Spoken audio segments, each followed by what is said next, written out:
امام حسین نماز بچانے کے لیے جان دے اور حسین پاک کے جلسے میں نماز کے بغیر آتے اور نماز پڑھے بغیر سو جاتے ہو، بلکہ جلسے کی تیاری میں کئی نمازیں چھوڑ دیتے ہو، مہمانوں کی خدمت میں کئی نمازیں چھوڑ دیتے ہو۔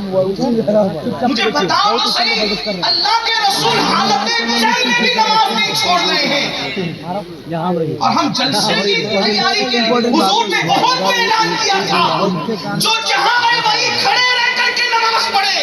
خالد بن ولید سے کسی نے پوچھا، خالد تم نے تو مسلمانوں کا اتنا نقصان کیا پلٹ کر آنے کے بعد، ایک بڑی تاریخ ہے قوت کی، لیکن آ گئی تو وہ بھی سن۔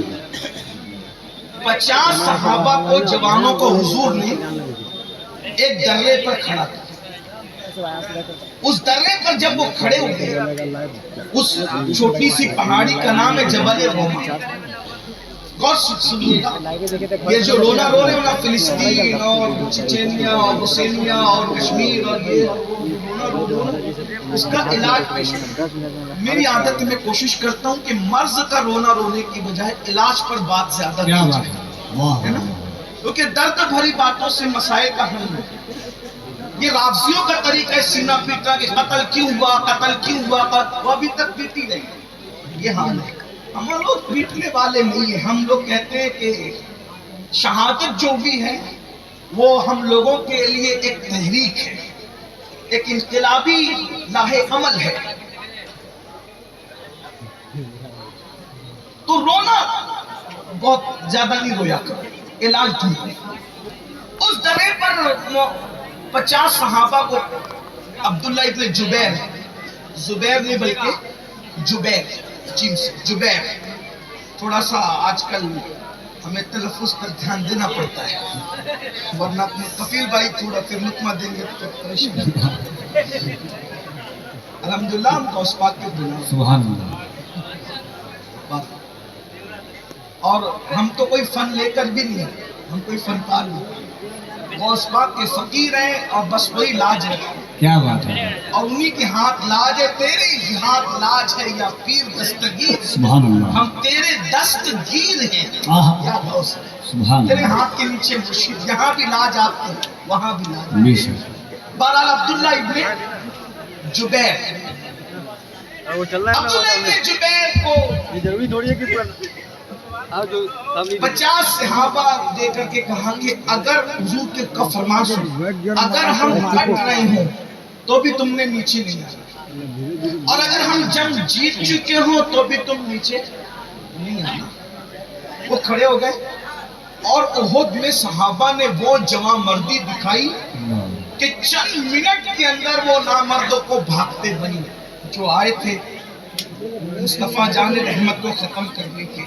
جنہوں نے اسلام کیا ان کے لیے یہ جملہ نہیں ہے، جو مر گئے ان کے لیے۔ وہ ایسی نامردی دکھائی کہ بھاگے ہوئے، اور جب بھاگے تو جو 50 صحابہ تھے انہوں نے اکثر نے اجتہاد کیا۔ کیا اجتہاد بھی کیا کہ جنگ ختم ہو گئی، چلو نیچے۔ ابن زبیر نے کہا نہیں، حضور نے منع کیا۔ اللہ اللہ۔ آقا نے جب تک ہمیں نہیں بلایا تب تک ہم نے نہیں جانا کہا۔ حضور نے حالت جنگ میں منع کیا تھا نیچے اترنے کو، جب جنگ ختم ہی ہو گئی ہے تو پھر رکنے کا مطلب کیا ہے؟ بہت روکا، ابن زبیر نہیں رکے، ان میں سے اکثر اتر گئے۔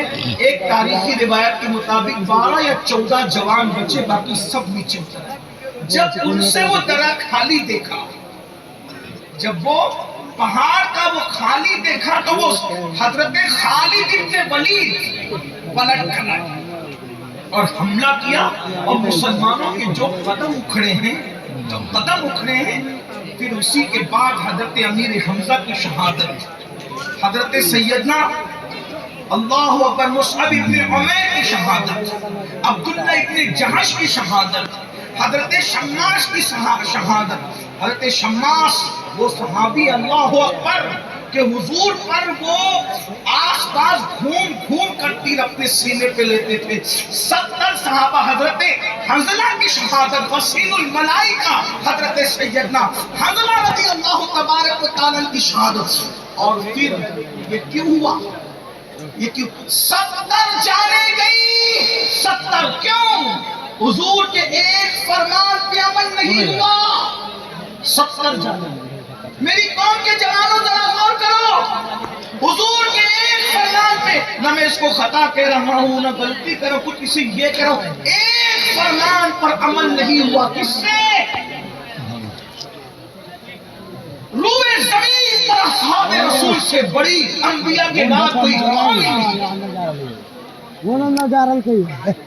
مقام نبوت کے بعد سب سے بڑا منصب اگر کوئی ہے تو اصحاب مصطفیٰ، اس لیے کہ انہوں نے اپنی آنکھوں سے مصطفیٰ جان رحمت کا دیدار کیا۔ بھائیو، جن زلفوں کا ذکر کر کے ہم مچل رہے ہیں، انہوں نے ان زلفوں کو مصطفیٰ جان رحمت کے کندھوں پر لہراتے ہوئے دیکھا ہے۔ جن آنکھوں کا تذکرہ کرتے ہوئے ہماری آنکھوں میں آنسو ہے، انہوں نے ان مازاد آنکھوں کو اپنی آنکھوں سے دیکھا ہے۔ جس چہرے پر دعا پر ہر قربان ہونے کی بات کرتے ہیں، اس روکے پر دعا کو انہوں نے بار بار دیکھا ہے۔ اللہ اکبر! کیا وہ آنکھیں تھی میرے امام کہتے ہیں، خدا ان کو کس پیار سے دیکھتا ہے جو آنکھیں ہیں محو لقائے محمد۔ اللہ اکبر! کیا شان والے وہ تھے، لیکن اس کے باوجود بھی، اور پھر بڑی بات بتاؤں، جن کے گھوڑوں کی ٹاپ سے لگنے والی دھول کی قسم قدرت اٹھائے، وَالْعَادِيَاتِ ضَبْحًا فَالْمُورِيَاتِ قَدْحًا، ارے جن کے گھوڑوں کی ٹاپوں کی قسم، بلکہ گھوڑوں کی ٹاپوں سے لگنے والی دھول کی قسم قدرت اٹھاتی ہے، جن کے گھوڑوں کی دھول کی یہ شان ہے، ان کے خود کے وجود کی شان کا یہ صحابہ کرام، لیکن ایک بات پر عمل نہیں ہوا، 70 جانے گئی، 50 سے زیادہ عورتیں بیوہ ہوئی۔ توجہ کرتا ہوں، ایک بات پر حضور کے عمل نہیں ہوتا ہے، توجہ آپ کی بہت اچھے سے سن لو، بات بہت نازک مقام پر آ گئی، شاید اسی لیے بات پوری کر دوں، لیکن توجہ، ایک بات پر حضور کے عمل نہیں ہوا، 70 جانے گئی، 50 سے زیادہ عورتیں بیوہ ہوئی، 100 سے زائد بچے یتیم ہوئے، اتنے گھر اجڑے۔ اگر حضور علیہ السلام کی ایک بات پر عمل دور رسالت میں نہ ہو تو 70 جانے جاتی ہیں، 50 سے زائد بچے، 50 سے زائد عورتیں بیوہ ہوتی ہیں، کم و بیش 100 سے زائد بچے اور بچیاں یتیم ہوتے ہیں، اتنے گھروں کے اندر جو ہے اداسی چھا جاتی ہے۔ میری قوم کے جوانوں، اب اپنی تباہی کا رونا رونے والوں، اپنی بربادی کا رونا رونے والوں، اگر صحابہ کرام ایک بات پر عمل نہ کرے اپنے اجتہاد کی بنیاد پر تو اتنا نقصان ہوتا ہے۔ اللہ اکبر! یہ قوم جو فرائض کو ترک کرے، فرائض کو چھوڑے، اپنی مرضی کے مطابق زندگی گزارے، پھر کتنی جانے جائے گی؟ اگر فلسطین میں اٹھنے والے جنازوں سے محبت ہے تو اپنا کردار بھی تو دیکھو۔ اگر تم زنا کے اڈوں کو آباد کرتے رہو گے تو کیا یہ جنازے نہ اٹھیں گے؟ آپ سے پوچھتا ہوں، بظاہر عمل کس نے نہیں کیا تھا؟ جنہوں نے عمل نہیں کیا تھا ان کی جانیں تو اکثر کی محفوظ رہی، لیکن دوسرے بزرگ شہید ہوئے نا، تو کہیں ایسا تو نہیں اگر فلسطین میں میرے کسی بھائی کا جنازہ اٹھ رہا ہے تو وہ میرے کسی جوان کے زنا کی نحوست تو نہیں ہے، تاش کے پتوں کی نحوست تو نہیں ہے، مسجدوں کو ویران کرنے کی نحوست تو نہیں ہے۔ اللہ اکبر! اگر نوجوان عورتیں پوری دنیا کے اندر بیوہ ہو رہی ہے تو کہیں وہ ہمارے جرائم کی نحوست تو نہیں ہے۔ اتنا تمہیں قوم کا درد ہے کہ آنے والی ویڈیوز کو شیئر کر کے تم لوگ بہت زیادہ سبکدوش ہونے کی کوشش کرتے ہو ذمہ داریوں سے۔ کبھی سوچا کہیں میرے گناہ میری قوم کی تباہی کا سبب تو نہیں بن رہے ہیں؟ اللہ اکبر! رب کو کیا منہ دکھاؤ گے؟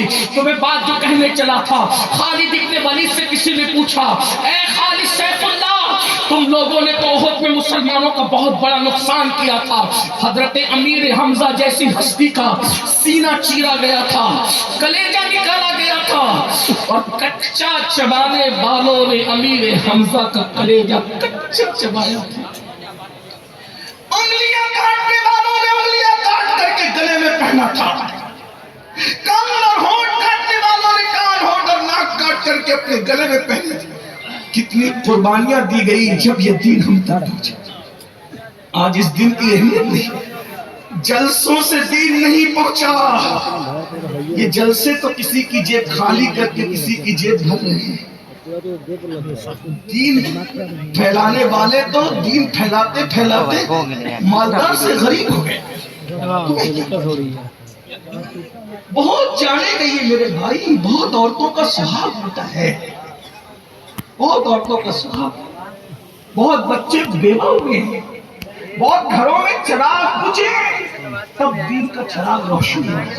ارے خود اوروں کا گھر تو جانے دو، خود اللہ کے رسول کا جو گھر تھا اس کا کیا حال تھا؟ جس دن رسول اللہ نے نکاح کیا تھا سیدہ خدیجہ الکبریٰ کے ساتھ، اس دن خدیجہ اتنی مالدار تھی کہ ملکہ تجار کہلا۔ بہنوں کی توجہ، بہت تکلیف، بہت مصیبتیں، بہت قربانیاں اس دین کے پیچھے۔ آج لوگ دین کی خدمت کرتے کرتے غریب مالدار ہو گئے، لیکن یہ اس دور کی بات ہے جب مالدار لوگ دین کی خدمت